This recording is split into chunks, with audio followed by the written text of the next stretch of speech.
Выход указа главы об учреждении в Республике Дня Отца поприветствовала Ольга Савастьянова. Депутат Госдумы от Коми отметила, что появление документа во многом все-таки заслуга женской инициативы. Как и в истории с Днем матери, ведь идея исходила именно от общественной организации женщин. С их подачи чуть позже праздник стал и всероссийским. Кстати, то же самое вполне может произойти и с Днем Отца.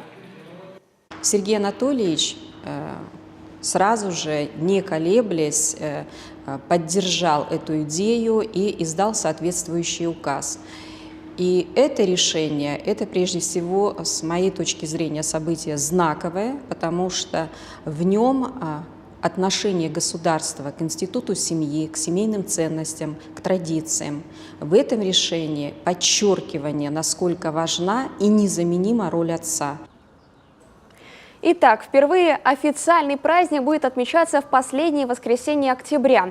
В этом году 28 числа. Как указывали авторы инициативы, члены Семейного совета, это важно с точки зрения повышения роли отцовства в семейном воспитании. А еще появление Дня Отца в октябре установит временную корреляцию с Днем матери, который празднуется в ноябре.